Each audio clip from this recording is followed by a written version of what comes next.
오늘은 놀람 삼중주, 놀람 삼중주라는 제목으로 말씀을 나누려고 합니다. 여러분 혹시 최근에 이렇게 깜짝 놀란 적 있으신가요? 최근에 좀 놀란 적이, 깜짝 누가 이렇게 튀어나와서 놀랐을 수도 있고, 뭐, 좋은 일로 기쁨의 놀람도 있고요. 안 좋은 일로 놀랄 수도 있겠죠. 혹시 며칠 전에 우리 이한이가 이렇게 몸에서 이렇게 두드러기 났을 때 엄마는 얼마나 놀랐을까? 어, 저도 유아 다리 다쳤을 때 많이 놀랐거든요. 네, 그렇죠.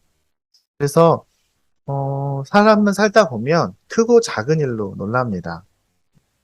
놀란다는 게 뭔가? 놀란다는 건 예측하지 못해서 놀라는 거겠죠. 눈에 뻔히 보이면 놀랄 일이 없겠죠. 변화가 없으면 놀랄 일이 없어요. 근데 그 변화가 예측하지 못하고 특별해서 긍정적인 거라면 기쁨으로 놀라고 부정적인 거라면 아파하면서 슬퍼하며 놀라겠죠. 근데 사실 놀람의 이유도 다양해요. 여러분은 뭐에 많이 놀라나요?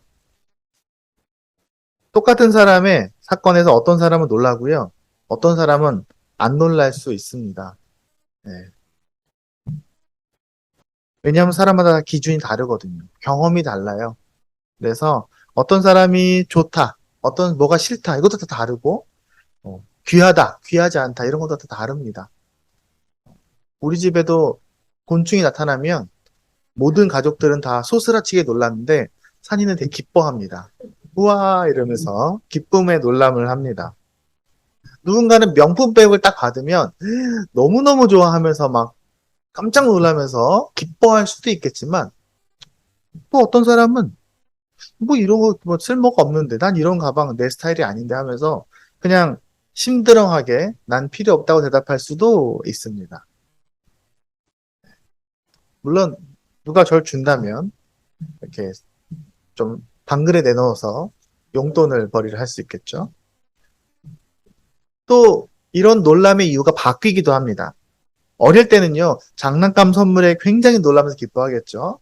오늘 우리 아이들 예배 드릴 때 여러분 뭘로 놀라요? 그러니까 리안이가 저는 포켓몬스터 스티커에 놀라요. 막 이러면서 저는 레고는 별로예요. 이러면서 이러더라고요. 어, 우리 아이들은 레고 너무너무 좋아합니다. 아이들은 또 어른들이 실제 자동차 선물을 받는다면 너무너무 기뻐할 텐데 애들은 이런 게 필요가 있나? 남들 레고 자동차가 더 좋아. 이럴 수도 있겠죠. 음. 제가 이 설교 준비하면서 일부러 도서관에서 놀라운 이야기 이런 거 있나 찾아봤어요. 그러니까 어린이 책 중에 세상에서 가장 놀라운 이야기라는 책이 있는 거예요. 무슨 내용이나 봤어요. 그러니까 버뮤다 삼각지대 이런 거 있잖아요. 뭐 유령, 어느 집에 매일 출연하는 유령, 이렇게 신비한 이렇게 자연 현상 이런 거더라고요. 네, 이 원인이 뭘까? UFO 이런 거. 이게 놀랄만한 일인가? 이러면서 제목은 되게 거창하게 멋지게 이렇게 해놨는데 제가 되게 개인적으로 좋아하는 기자님 중에 어, CBS 출신이고 YTN에서 일하시던 변상욱 기자님이라고 계십니다. 그분이 이제 인터뷰를 하는데 그분은 굉장히 많은 일들을 겪은 분이에요. 정치적인 굉장히 그런 우리나라 7, 80년의 그 격동기를 진짜 현장에서 보았던 청와대도 들어가고 막 그 남산 역사를 다 아시는 분이세요. 그래서 물어봤어요. 그 기자님한테. 기자님은 살면서 참 놀라운 일들을 많이 보셨는데 우리가 보면 깜짝 놀랄 만한 일들을 많이 보셨는데 뭐가 제일 놀라셨나요? 이렇게 물어보니까 그분이 굉장히 심드렁하게 이렇게 말했습니다. 저는 별로 놀랄 일이 없어요. 세상 일이 뭐가 그렇게 놀라운 게 있나요? 다 거기서 거기지. 다 비슷한 일이라는 거죠. 정말 놀라운 일은 그런 일이 아니죠? 하면서 끝났어요. 어쩌면 그분은 신앙이 있는 분이시니까 더 얘기하진 않으셨겠지만 저도 그 말에 어느 정도 동의합니다. 사실 세상에서 정말 놀랄 만한 일이 있을까? 그런 생각이 좀 들었어요. 네. 우리 함께 오늘 말씀을 읽으면요. 전도서에 우리가 잘 알고 있는 솔로몬이 이런 말을 합니다. 솔로몬의 이 글의 시작 이렇게 합니다. 다윗의 아들 예루살렘 왕 전도자의 말씀이라. 전도자가 이르되, 제일 지혜로운 자가 이르되, 헛되며 헛되고 헛되니 모든 것이 헛되도다. 해 아래에 수고하는 모든 수고가 사람들에게 무엇이 유익한가? 한 세대는 가고 한 세대는 오되 땅만 그냥 그 자리에 영원히 있다. 별로 이렇게 신기할 게 없다는 거죠. 거기서 거기야 세상 인생이라는 게. 오늘 본문은요. 사실은 세상에서 많은 일들에 놀라는 우리들에게 우리가 진짜 놀라야 될 것이 무엇인지에 대해서 이야기하고 있습니다. 오늘 말씀을 한번 보겠습니다. 이사야서 53장 2절부터 7절 무슨 말이냐 보겠습니다. 제가 읽으면서 간단하게 설명을 드릴게요. 그는 어떤 사람이 있어요. 그는 주 앞에서 자라나기를 연한 순 같고 마른 땅에서 나온 뿌리 같아서 되게 볼품 없다는 거죠. 되게 사소하다는 겁니다. 그래서 고운 모양도 없고 풍채도 없은즉 우리가 보기에 흠모할 만한 와 멋지다 예쁘다 할 만한 게 아무것도 없다. 그런데 심지어 그가 멸시를 받아 사람들에게 버림받았고 간고를 많이 겪었으며 질고를 아는 자라 힘들었다는 얘기죠. 고통을 받았다는 거죠. 마치 사람들이 그에게서 얼굴을 가리는 것 같이 당시에 유대인들은 누군가를 보면서 얼굴을 가린다는 것은 그 사람을 쳐다보기도 싫다라는 거고요. 멸시하는 표시입니다. 네. 우리도 그를 귀하게 여기지 아니하였다 하는도다. 어떤 사람이 나오는데 그는 생긴 것도 좀 별로고 심지어 멸시까지 받는 겁니다. 근데 멸시만 지는 게 아니라 그는 고통도 받고 있어요. 무시만 당하는 게 아니라 고통을 받고 있어요. 그는 실로 우리의 질고를 지고 우리의 슬픔을 당하였거든. 우리는 생각하기를 그는 징벌을 받아 하나님께 맞으며 고난을 당한다 하였노라. 어떤 그 사람이 사실은 우리 때문에 고통받는 건데 우리는 그를 생각할 때 저 사람이 뭐 잘못했나 보다. 뭐 되게 큰 잘못했나 보지? 나쁜 사람인가 보지? 하나님께 저렇게 혼나는 걸 보니까. 그런데 계속 설명합니다. 그가 찔림은 우리의 허물 때문이요. 그가 상함은 우리의 죄악 때문이라. 그가 징계를 받음으로 우리가 평화를 누리고 그가 채찍에 맞음으로 우리는 나음을 입었도다. 그런데 우리는 다 양 같아서 잘못 행해서 제 마음대로 각기 제 길로 갔는데 여호와는 오히려 우리의 그 죄악을 그에게 담당시키셨다. 그가 곤욕을 당하여 괴로울 때에도 그런데 그는 입을 열지 아니하였다. 마치 도수장으로 끌려가는 그 어린 양이 조용히 그 도살장으로 끌려가는 것처럼 마치 털을 깎을 때 어린 양이 가만히 누워있는 것처럼 그의 입을 열지 아니하였다. 그가 자기의 영혼에 수고한 것을 보고 그렇게 고통받은 것을 생각하면서 그가 만족하게 여길 것이다. 그 나의 의로운 종이 자기의 그 지식으로 자기의 그 희생으로 많은 사람들을 의롭게 하며 또 그들의 죄악을 친히 담당하리로다. 오늘 이 이야기의 저자는요, 이사야입니다. 이사야 아마 들어봤을 거예요. 남유다의 이 선지자입니다. 이스라엘이 다윗과 솔로몬 이후에 이스라엘 남북으로 나뉘잖아요. 그 중에서 북쪽에도 그 하나님의 종들이 있고 남쪽에도 있습니다. 그 중에서 남쪽에서 활동하던 선지자입니다. 선지자라는 뭐냐면 그 다윗과 솔로몬 이후로 이스라엘 백성들이 계속해서 잘하고 못하고 그 왕을 중심으로 많은 잘못을 저지릅니다. 그러니까 선지자가 한 번씩 일어나서 훌륭한 영적 지도자가 일어나서 사람들에게 계속 경고하고 가르치고 도전하고 혼내기도 하고 하는 역할을 했습니다. 그럼 이런 얘기 하는 거죠. 하나님 잘 섬겨야 돼. 너희 우상 숭배하면 안 돼. 그렇게 안 하면 하나님이 너희를 징계하실 거야. 너희 서로 사랑해라. 거짓말하지 마라. 약한 사람도 괴롭히지 마라. 이런 얘기들이 가득히 있습니다. 그러니까 쉽게 말하면 당시의 목회자 같은 역할들을 하고 있는 거죠. 근데 이사야는 특별히 설교를 되게 많이 했던 사람입니다. 굉장히 많은 설교를 했고요. 그 많은 설교들을 잘 기록해 놓은 게 바로 이사야서입니다. 그리고 이사야서를 우리가 후대에 66개의 챕터로 나눠서 우리가 오늘날 읽고 있습니다. 오늘 이야기는 그 중에서 53장으로 분류된 장입니다. 근데 이 53장이 좀 특별해요. 왜냐하면 이사야서가 처음부터 쭉 하는 얘기는 뭐냐면 너희 이렇게 잘못했어. 너희 이렇게 잘못하면 안 돼. 하나님이 너희를 혼내실 거야. 하지만 하나님이 너희를 기억하실 거고 너희가 회개해서 돌아오면 복을 주실 거야. 이런 얘기를 쭉 합니다. 그러다가 갑자기 그런데 여기 좀 봐 하면서 사람들을 이렇게 보라고 한 다음에 어떤 한 사람을 보여주십니다. 이 이야기가 이사야서 전체 맥락에서 조금 뜬금없어 보이기도 합니다. 그리고 이렇게 말합니다. 원래는 그런 얘기가 있어요. 그 이사야서 앞에는요. 너희가 잘하면 복을 받고 잘못하면 혼나는 거야. 다시 말해서 너희의 행위엔 너희가 책임을 질 거야. 너희의 복과 고통인 이유가 있어. 그럼 사람들이 이렇게 생각하겠죠. 혼난다. 고통을 받는다. 하나님이 누군가를 고통을 주면 그 사람이 뭘 잘못했나 보다. 이렇게 생각하게 되겠죠. 그런데 그런 얘기를 쭉 하다가 갑자기 이유 없이 고통받는 한 남자를 보여줍니다. 지금 이사야서 전체 이야기는 조금 안 맞아요. 그럼 우리는 이렇게 생각할 수 있습니다. 갑자기 왜 이런 얘기를 하시는 거지? 저 사람 뭐야? 저 사람 누구지? 그렇게 생각할 수 있겠죠.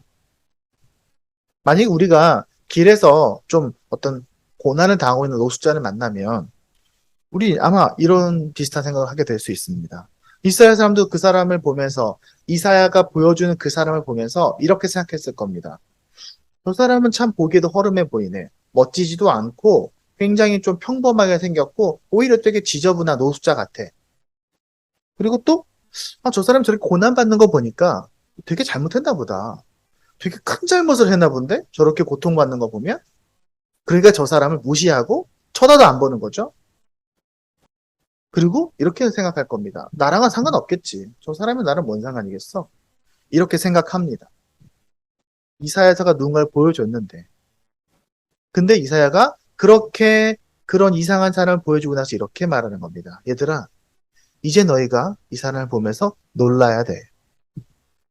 뭘 놀라라는 걸까요? 왜 놀라라는 걸까요? 첫 번째 놀라운 바로 이겁니다. 그가 사실은 하나님이라는 거죠. 굉장히 독특한 얘기입니다. 2절에 볼까요? 우리 2절에 보면요. 그는 주 앞에서 자라기를 아까 읽었잖아요. 굉장히 보기에 굉장히 평범해 보이고 오히려 볼품 없어 보이는 사람입니다. 근데 그가 고통을 받는데 사람들이 그를 멸시하고 무시합니다. 근데 성경 전반에 보면요. 이 사람이 누군지를 알 수 있습니다. 바로 이 사람이 바로 하나님의 종, 그리고 하나님 그 자신이기도 했던 메시아입니다. 그리고 우리는 알고 있습니다. 이 사람이 바로 예수 그리스도를 예언한 말씀이라는 것을요. 참고로 우리가 읽었던 이 사람의 정체에 대해서 앞장 52장 제일 끝에 이런 말이 나옵니다. 전에는 그 모양이 타인보다 상하였고 그 모습이 사람보다 상하였으므로 많은 사람들이 그에 대해서 놀랐어. 어떤 하나님이 되게 중요하다고 보여준 사람이 있어요. 이 사람이 되게 보기에 형편가 없었던 거죠. 그런데 그가 나라들을 놀라게 할 것이며 왕들은 그로 말미암아 그들의 힘을 봉하리니 너무 놀란 거죠. 이는 그들이 아직 그들에게 전파되지 아니한 것을 볼 것이요 아직 듣지 못한 것을 깨달을 것임이라. 이 사람 보기에 굉장히 초라해 보이는데 너희가 이 사람의 정체를 알면 깜짝 놀랄 거야. 이 얘기를 하고 있는 겁니다. 이 허름하고 멸시받는 이 남자가 역사의 주인이고 이 우주의 주인인 하나님이자 이 땅에 온 메시아, 바로 예수 그리스도라는 것을 우리는 사실 이미 알고 있습니다.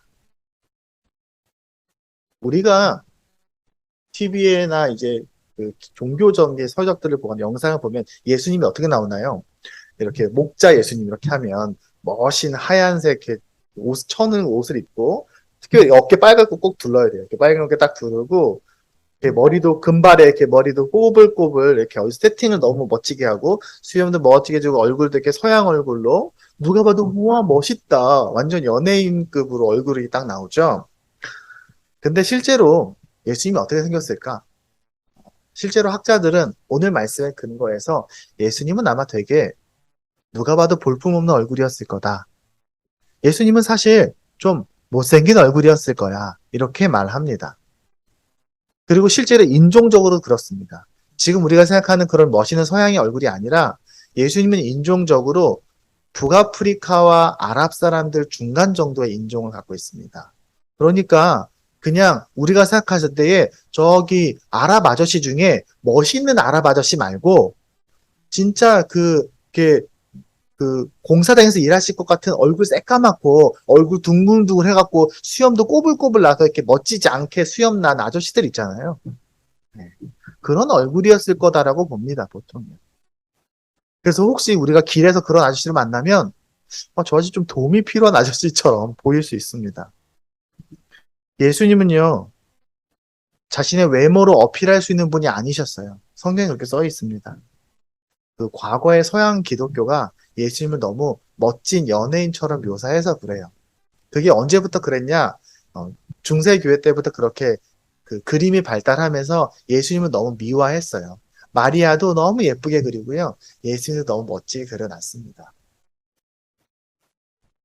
하지만 예수님은요, 그런 외모와 상관없이 모두가 그 정체를 한눈에 봐서는 알 수 없게 그렇게 허름하게 우리를 찾아오셨습니다.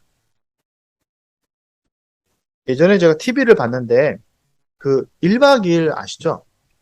유명한 예능 프로그램입니다. 그 예능 프로그램에서 그 이렇게 학교들을 좀 방문하는 그런 과정이 있었어요. 그래서 학교 프로그램 중에 어디에 가냐면 공주중학교에 방문했어요.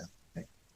저희 어머니 고향이 공주인데 공주중학교 방문 공주중학교 야구부가 유명해요. 왜 유명하냐면 예전에 박찬호 선수가 나왔던 중학교 학교거든요. 그래서 그 학교에 가서 학생들 인터뷰도 하고 아이들 뭐 운동하는 것도 찍고 그 다음에 이제 그런 프로그램을 진행하다가 이제 한 선수, 이제 포수 선수 한 명 놓고 연예인들이 막 공도 던지면서 자기 공 잘 던지자고 막 이렇게 자랑하면서 공도 막 던지고 주고 받고 합니다. 그런다 이 포수한테 인터뷰를 해요. 혹시 학생은 꿈이 있냐? 그러니까 그 포수가 이렇게 말해요. 저는요, 우리 박찬호 선수 공 한번 받아보는 게 내 평생의 소원이에요. 막 이러면서 아무 선배님이니까 그런 얘기를 할 수 있죠.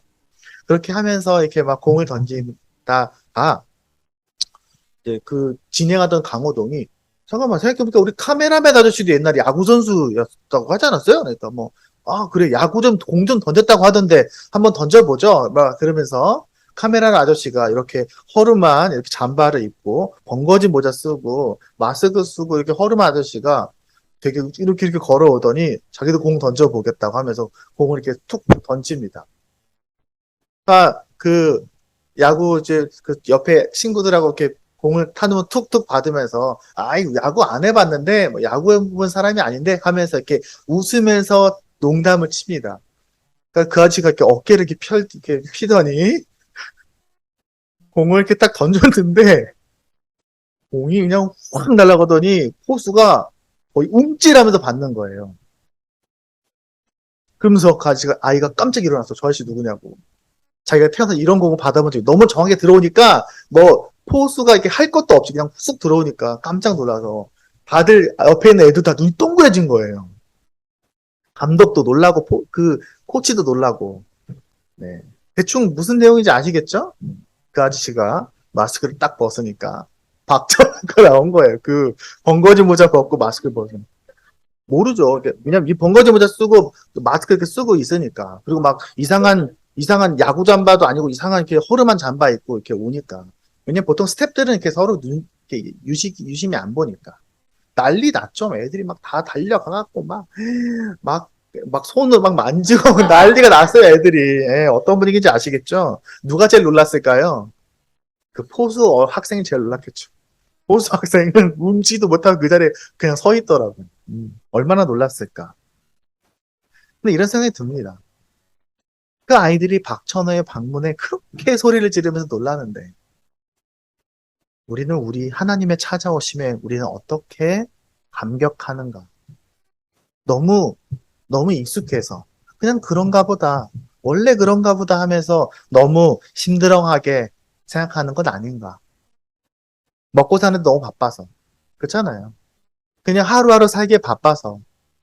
직장 다니고, 애 키우고, 나 하는 거에 너무너무 바빠서, 그 재미있는 거 하고, 그냥 하루하루 내가 할 일들에 막 하다 보니까, 하나님이 우리를 찾아오셨는데, 너무 안 놀라는 거 아닌가? 너무 감격이 떨어진 게 아닌가? 너무 우리의 첫 마음을 쉽게 잊어버린 건 아닌가? 너무 우리 생각만 하고 살고 있는 것은 아닌가? 이런 생각이 듭니다. 요한계시록에서 7교회를 생각할 때에 하나님께서 말씀하시는 너희 첫 마음을 꼭 좀 기억하라. 첫 마음 잃어버리면 안 돼. 이렇게 말씀하셨던 것처럼. 우리가 결혼하고 부부를 이렇게 지내면요. 처음 배우자를 만났을 때 그 설레임과 그 첫 감격을, 이거는 그때나 그런 거지. 결혼하면 그런 거 없이 살아요. 이렇게 말하는 사람이 대부분이지만, 저는 그렇게 생각하지 않습니다. 그렇게 서로 애틋하게 사는 부부 많아요. 그렇게 더 잘 살 수 있어요. 더 배우자를 더 잘 사랑하며 살 수 있어요. 마음가짐과 우리의 노력이 중요한 겁니다. 물론 바쁘겠지만요. 우리의 삶의 순간순간 하나님의 임재와 그분이 나와 함께 하신다는 것을 항상 기억하고 또 새롭게 발견하고 그렇게 인정하고 고백한 우리가 되었으면 좋겠습니다. 하는 거 쉽진 않아요. 하지만 우리가 가장 기본적인 말씀 읽고 기도하면서 하나님을 항상 생각할 때에 그분은 언제나 우리에게 새로운 모습으로 다가오실 수 있어요. 저 예수님 믿은 지 너무너무 오래돼서요. 이제 내 마음에 새로울 게 없어요. 아니요. 100년이 돼도 200년이 되고요. 하나님은 우리를 새롭게 만나 주실 수 있어요. 하나님은 창조의 하나님이시기 때문에 정말 낯설게 우리를 항상 찾아오세요. 그래서 우리가 준비되어 있다면, 우리가 눈을 크게 뜬다면 우리는 매일 새 하나님을 만날 수 있습니다. 깜짝 놀랄 수 있어요. 우와, 하나님 당신은 이런 분이셨어요 라고 감격할 수 있습니다. 하나님은 언제나 우리에게 그렇게 찾아오세요. 우리가 눈을 크게 뜬다면, 우리가 말씀과 기도로 준비되어 있다면 우리는 하나님의 그 임재를, 예수 그리스도의 참여를 감격할 수 있습니다. 우리가 이사야가 전한 두 번째 놀라움은 이겁니다. 그가 그냥 우리를 찾아온 게 다가 아니라 내 죄로 인해서 고통받는 중이라는 거죠. 우리 아까 읽었습니다. 그가 질고를 지고 슬픔을 당하고 찔리고 상하고 징계받고 채찍에 맞았다. 그런데 그게 사실은 다 우리 때문이다. 사람들은 처음에 이사야가 이 모습을 보여줬을 때 굉장히 의아해합니다. 저 사람 왜 저러지? 왜 저 메시아라는 자는, 왜 하나님은 이 땅에 와서 고통을 받고 있지? 그때 이사야가 이렇게 말하는 거예요. 너를 위해서 저렇게 하시는 거야. 사실 많은 사람들이 교회를 오랫동안 다녀도요. 내가 기독교인이라고 말하긴 하는데 하나님이랑 나랑 별 상관없다고 생각하고 살 때가 사실은 많이 있습니다. 왜냐하면 나 혼자 내가 잘 살고 있다고 생각하기 때문에 그래요. 내가 노력해서 직장 다니고, 내가 노력해서 애 키우고, 내가 열심히 내가 하고 싶은 거 살면서 살고 있기 때문에 사실 하나님이 나랑 그렇게 상관이 없어. 나 힘들 때 도와주시고, 나 어려울 때 기도할 수는 있겠지만, 내 인생하고 하나님하고 뭔 상관이 있나? 저기 멀리서 하나님께서 아파하시고 힘들어 하시는 거? 그건 하나님께 죄 많이 짓는 사람들이나 그러는 거지. 하지만 우리가 정말 하나님 만나게 되면, 우리가 정말 말씀을 읽고 집중해서 하나님께 정말로 마음을 덮게 되면요, 그럴수록 우리는 나의 부족함과 죄들을 목도하게 됩니다. 왜냐하면 하나님 빛이시거든요. 인간은 기본적으로 진정한 빛이 되신 하나님께 가까이 가면 갈수록 내 죄와 내 연약함과 내 답답함과 그 한계가 명확하게 드러날 수밖에 없어요. 그래서 사람들은 말씀 읽기 싫어하는 거예요. 그래서 사람들은 기도하기 시작하는 거 싫어하는 겁니다. 그래서 우리가 말씀 읽고 묵상하면서 하나님께 나아가기가 불편해하는 겁니다. 왜? 우리는 알고 있어요. 마음속 깊은 곳에 하나님께 가까이 가면 갈수록 나 때문에 괴로워하시는 그를 만나기 때문에요. 이런 찬양이 있습니다. 하나님께로 더 가까이 갑니다. 고통 가운데 계신 주님. 변함없는 주님의 크신 사랑, 영원히 주님만을 섬기리. 저는 처음에 이 찬양을 들었을 때 이게 무슨 말을 하는 건지 몰랐어요. 이 찬양 배운 되게 오래, 한 20년 전에 배운 찬양이에요. 근데 왜 하나님께 더 가까이 가면 고통받는 하나님을 보게 되지? 예전에 이 찬양 하면서도 잘 이해 못했어요. 근데 이제서 알았어요. 아, 이 찬양 말씀을 근거로 지으신 찬양이었구나. 디도서는 우리에게 이렇게 말합니다. 그리스도께서 우리를 위하여 자기 몸을 내주셨습니다. 그것은 우리를 모든 불법에서 건져내시고 깨끗하게 하셔서 선한 일에 열심을 내는 백성으로 삼으시려는 것입니다. 하나님의 고통이 나에게서 비롯됐다는 것을 깨닫는 것이 우리가 진짜 놀라야 하는 두 번째입니다. 그 아이들이 많이 읽었던 그 동화책 중에 우리나라 동화책 김태광이라는 작가분이 쓰신 감추고 싶은 비밀이라는 동화책이 있어요. 그 동화책에 보면요.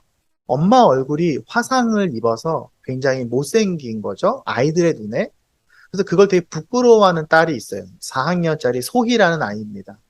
이 아이는 학기 초가 되면 학부모 모임에 엄마들이 다 모이는데 우리 엄마는 안 왔으면 하는 거예요. 그리고 또 친구들이 야 너희 집에 놀러 가자 그러면 우리 집엔 안 돼라고 말하는 거예요. 왜냐면 친구들이 우리 엄마 얼굴을 볼까 봐.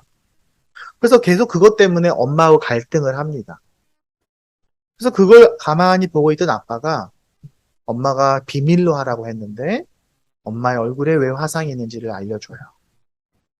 알고 보니까 소희가 아주 아기 때 집에 불이 났고 엄마가 그 소희를 살리기 위해서 고군분투를 하다가 얼굴에 화상을 입은 거예요. 당연히 이 책에서는 소희가 그 사실을 알게 되고 엄마와 화해하게 되고 엄마를 자랑스러워하게 되었다. 그러면서 이야기가 행복하게 끝납니다. 근데 사실 이 책의 이 이야기는 여러 사람들의 입방아에 달리던 많은 몇 가지 이야기들이 소설로 정리가 된 것으로 보입니다. 왜냐하면 그 이전에 그런 이야기들이 있었거든요. 제가 열심히 찾아봤어요. 그 중에서 가장 오래된 기록은 일본에서 있었던 일입니다.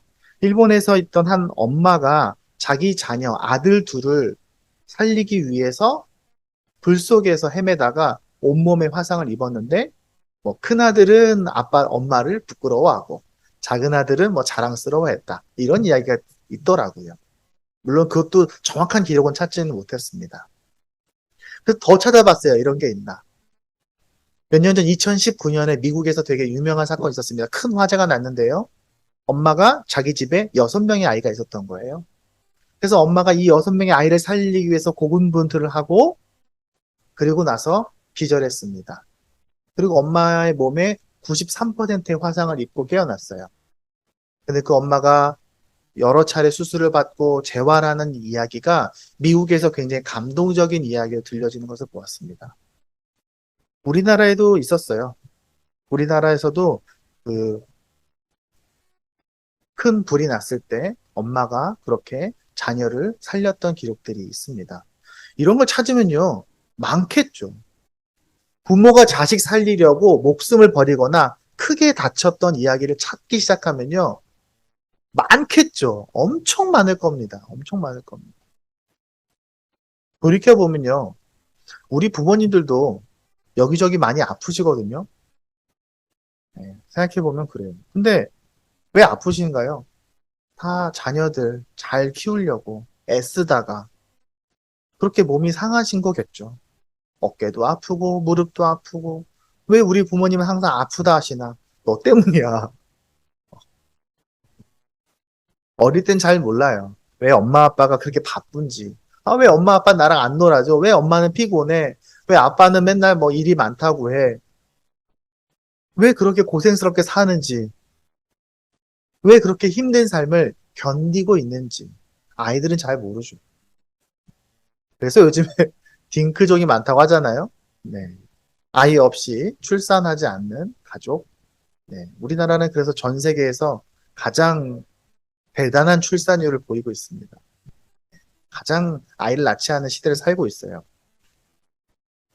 우리는 가끔 너무 멀리 떨어져서 주님을 봅니다. 우리 너무 멀찍이서 주님을 그냥 구경합니다. 고통받는 그 하나님을. 그래서 얘기하잖아요. 멀리서 보면 희극이고 가까이서 보면 비극이라고. 하지만 우린 주님께 더 가까이 갈 필요가 있어요. 저 자세히 볼 필요가 있어요. 당연히 불편할 수밖에 없어요. 사람은 본능적으로 알아요. 하나님께 가까이 가면 하나님의 모습도 내 모습도 불편하다는 것을 알아요.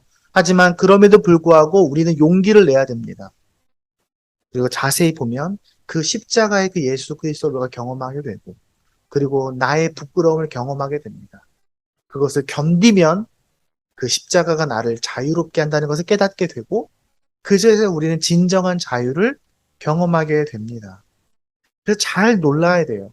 정말 놀랄 만한 일에 놀라야 돼요. 쓸데없는 세상 일에 놀라지 않고 제대로 잘 놀라야 그래야 변화가 이루어지는 겁니다. 저는 우리 아이들도 그랬으면 좋겠습니다. 우리 아이들도 그냥 지금은 그래 예수님 얘기, 하나님 얘기 그냥 엄마 아빠가 하는 거니까 목사님이 저런 얘기 하셨네. 그러다가 어느 날 저게 내 얘기구나라는 것을 깨닫는 날이 되길 바래요. 그때 나 때문에 예수님 저기 계신 거구나라고 그것을 경험하길 바래요. 그래서 그것이 그 아이의 인생을 꺾어내길 바래요. 이사야가 주는 우리의 세 번째는 그가 그렇게 고통을 받았던 이유가 어쩔 수 없이 하는 게 아니라 우리를 사랑하기 때문에 했다는 사실입니다. 그 고통받는 그 하나님을 보니까요. 그 반응이 조금 특별합니다. 왜냐면 아무 말 하지 않아요. 마치 혹시 보셨습니까?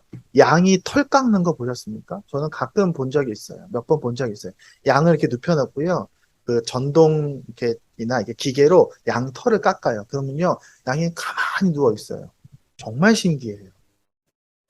양은 발버둥 치거나 물론 그런 양도 있긴 있겠지만 그렇게 잘 하지 않는 동물로 유명합니다. 그래서 사납지 않은, 물론 사나운 양들도 있겠지만, 그리고 11절 이렇게 됩니다. 그런데 그가 자신의 그 고통을 만족하더라라는 겁니다. 왜 그는 괴로움을 표현하지 않고, 아프다고 하지 않고, 나 억울해, 내가 잘못한 거 아니야.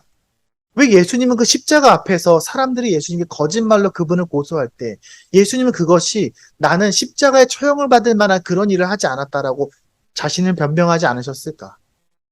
왜 예수님은 그것을 그냥 받으셨을까? 그래서 어떤 사람은 그런 얘기를 합니다. 역사상 가장 기가 막힌, 역사상 가장 말도 안 되는 기적이 있다면 하나님이 거기에 그냥 그렇게 서 있었다는 것이다. 히브리서는 이렇게 말합니다.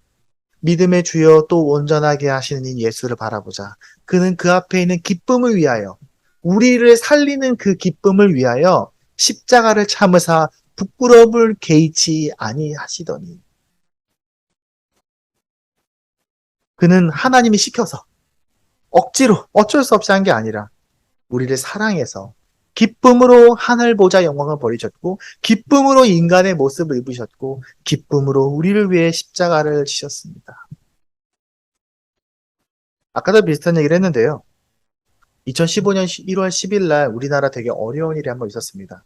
의정부에 있는 한 오래된 아파트에서 큰 불이 났어요.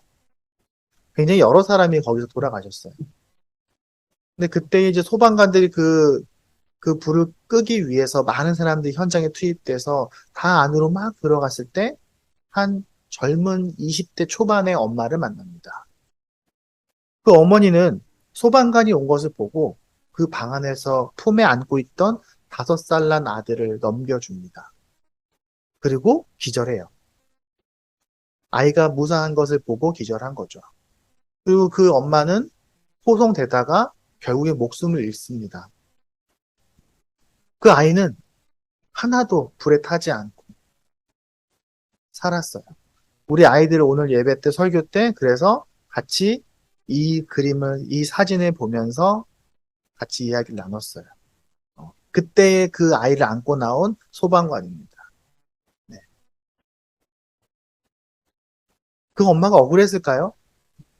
그 엄마가 내가 내 자식 때문에 이렇게 되었다라고 생각할까요? 아닐 겁니다. 얼마든지 혼자 도망갈 수 있는데 그렇게 거기에 남아있을 수밖에 없었던 이유가 있습니다.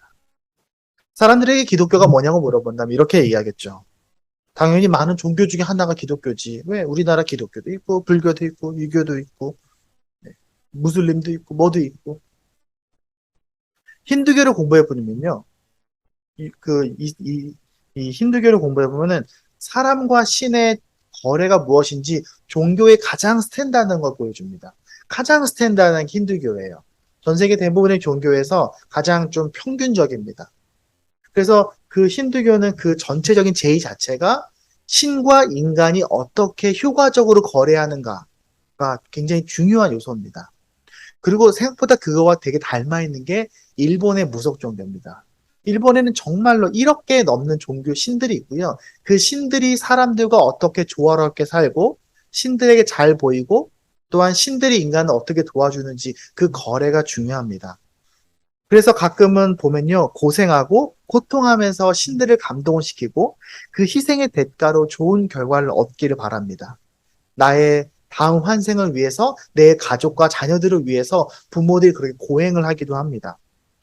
불교도 마찬가지예요. 불교는 원래 신이 없는 종교였는데 힌두교에서 나와서 하지만 이제 그게 약간의 중국과 이런 아시아의 다른 종교들과 섞여서 부처님이라는 분이 하나의 신처럼 되었습니다. 그래서 그 불교의 그런 내용들을 기초 교리들을 공부하면요. 그런 불교의 행위가 그 부처님의 공덕을 잇는 통로가 됩니다. 그래서 참선, 명상하는 겁니다. 그리고 간경, 읽고 쓰고 하는 거예요. 그리고 연불, 부처님을 부르는 거죠. 그러면서 뭐 108배를 하기도 하고요. 공양을 하기도 하면서 그 부처님을 감동시키고 그 반응으로 은혜를 얻으려고 합니다. 사실 기독교에도 이런 거를 잘못 배운 사람들이 있긴 있어요. 교회에도. 네. 교회 안에 그런 마음으로 교회를 다니는 사람들이 있죠. 하지만 진짜 기독교는, 진짜 성경은요, 좀 이상한 내용이 있습니다. 다른 종교에 찾아볼 수 없는 내용. 신이 굳이 사람이 돼요. 사람의 몸을 입고 사람으로 살아요. 그러다가 그 사람을 사랑해서 자신이 대신 그 고통을 받아요. 세상에 이런 종교가 없어요. 기독교 이후에 그걸 따라한 이단들은 많아요. 하지만 2000년 이상 된 종교 중에서 이런 식의 신학을 갖고 있는 종교를 찾아볼 수가 없어요. 그래서 다른 종교를 믿다가 기독교를 만났을 때 사람들이 놀라는 지점이 왜 기독교 신은 이런 모습을 갖고 있습니까? 전혀 예상하지 못했다는 말들을 합니다. 마치 부모가 자녀를 위해서 목숨을 걸고 음식을 구해오기도 하고 추운 겨울에 자신은 헐벗어도 자녀에게는 따뜻하게 이불을 덮어주는 것처럼 그리고 조금도 불평해하지 않는 것처럼 우리가 살면서 정말 놀라야 되는 것은 뭔가 흥미로운 것이 아니라 나에게 어떤 경제적 이익을 주는 것이 아니라 하나님이 나를 찾아와서 나를 위해 대신 내 죄로 인하여 고통을 받고 그리고 기꺼이 나를 사랑한다고 말씀하시는 것. 우리가 아는 것처럼 우리가 너무너무 잘 아는 것처럼 하나님이 세상을 이처럼 사랑하사 독생자를 주셨으니 이는 그를 믿는 자마다 멸망하지 않고 영생을 얻게 하고 싶었다. 말씀을 맺겠습니다. 오늘 우리는 허르스름한 한 남자를 보았습니다. 그리고 우리는 처음에 이렇게 생각할 수 있습니다. 그는 아무 볼품없는 홈리스 같은 불쌍한 사람인가 보다. 그는 고통을 받고 있는 걸 보니까 뭔가 크게 잘못했나 보다. 근데 그가 잘못한 게 아닌데 그렇게 고통을 받고 있다면 그는 참 억울하겠다. 참 슬프다. 스스로 불행하다고 생각하겠지. 하지만 성경은 우리에게 이렇게 말합니다. 아니야. 그는 홈리스가 아니라 너희를 찾아온 하나님이야. 그는 자기 죄 때문이 아니라 너의 죄 때문에 이렇게 고통을 받는 거야. 그리고 그는 억지로 하는 게 아니라 너희를 사랑해서, 우리를 사랑해서 기쁨으로 그렇게 감당하고 있는 중이다. 목사님도 놀랄 때가 있나요? 놀랄 때가 있죠. 저도 사실은 고등학교 때까지는 예수님의 그 은혜와 십자가를 정확하게 이해하지 못했던 것 같습니다.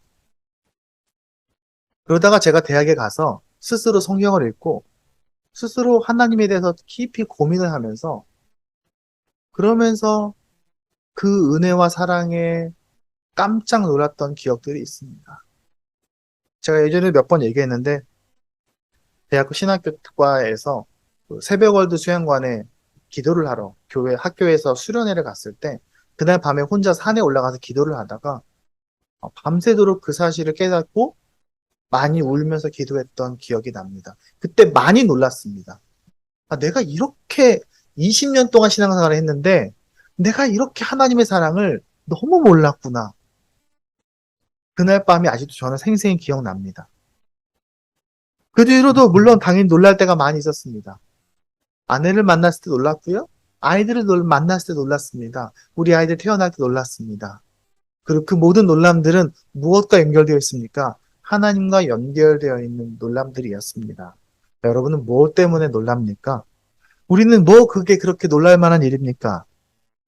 근데 우리는요, 놀라는 만큼 변합니다. 우리는 놀라는 만큼 삶이 변해요. 그래서 만약 우리가 엉뚱한 거에 놀라면, 쓸데없는 거에 놀라면요, 우리 삶의 균형을 잃어버릴 수밖에 없어요. 우리가 돈에 놀라고, 가끔은 보이는 것에 놀라고, 재미에 놀라고, 사람들의 인성과 인정과 그 칭송에 놀라는 이 세상 속에서 우리는 좀 이 세상에 대해서 좀 덜 놀랐으면 좋겠어요.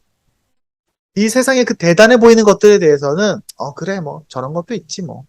그래, 저런 인생도 있지, 뭐. 다만, 오늘 우리가 본문이 전하는 이 하나님의 모습에 예수 그리스도에게 감격한 우리가 되었으면 좋겠습니다. 그 감격을 죽을 때까지 잊지 않는 우리가 되었으면 좋겠습니다. 그리고 우리 아이들에게 그 감격을 전하는 우리가 되었으면 좋겠습니다. 기도하겠습니다.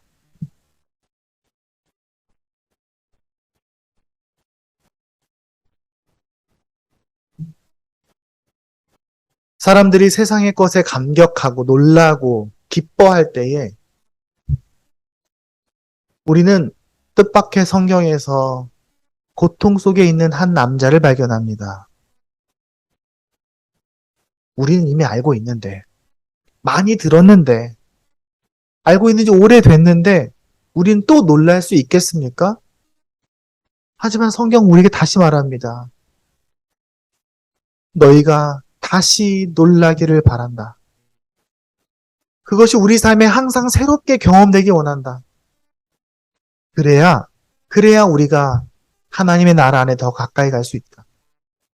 오 주님, 우리가 사는데 바빠서 나에 집중하고 내 가족에게만 집중하고 나 먹고 살고 내 눈에 보이는 것들에 집중하느라 삶이 분주할 때에 우리를 찾아오신 그 예수 그리스도의 그 십자가의 그 은혜를 항상 새롭게 발견할 줄 아는 우리가 되게 해 주시옵소서. 그래서 내 남은 인생 동안 더 많이, 더 자세히, 더 풍성하게 예수 그리스도만을 더 집중해서 묵상하는 우리가 되게 해 주시옵소서. 그리고 그렇게 우리 아이들도 그 주님을 발견하기를, 그리고 놀라기를 원합니다.